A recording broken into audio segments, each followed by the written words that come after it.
will going to know what is the part of the motherboard and their function. But first, what is motherboard?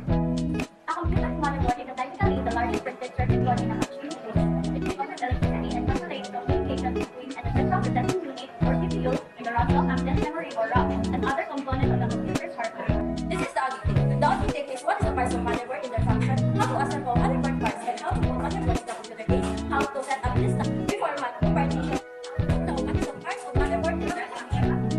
CPU socket or processor socket is used to install or insert a processor. CPU chip is responsible for interpreting most of computer commands. RAM slots used to insert RAMs. CPU pi used to cool the CPU to prevent overheating. AGP slot are used to insert or install AGP cards and is always beside the PCI slot. AGP cards, the full form of AGP is accelerated graphics board. AGP cards is for graphics and 3D gaming purpose. PCI slots are used to insert or install add-on cards such as LAN card, sound card, capture card, and video returner cards. ID connectors. ID connectors for SATA connectors. It supports ID devices, hard disk, CD, and DVD drives. SATA connectors. SATA connectors are also called as serial ATA connectors. These are connected to serial ATA devices such as hard disk drive, CD, or DVD drive. Power connector. This power connector is ATX power connector. It has 20 or 24 pin connector. Motherboard takes the power from these connectors to work. One of the important components of a motherboard. It is a focal point of motherboard and it is also called as memory controller hub. Northway interconnect processor socket. RAM slots and ADB slots. It is always near the processor socket. Software. Interconnect primary and secondary IDE interfaces, SATA connectors, floppy drive connectors, PCI slots, and BIOS. Network and software are the two main parts of a motherboard.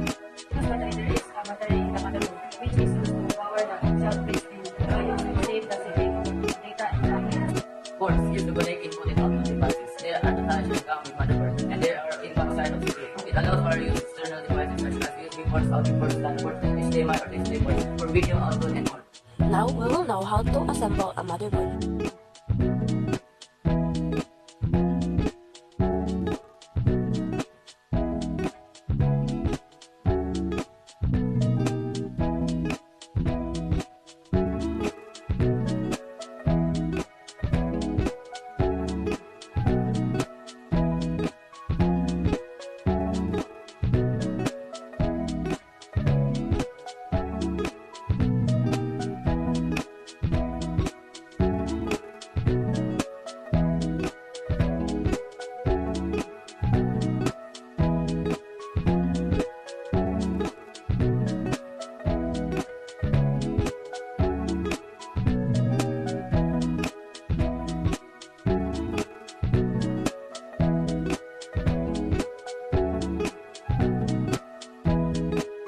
Now we will know how to set up a desktop.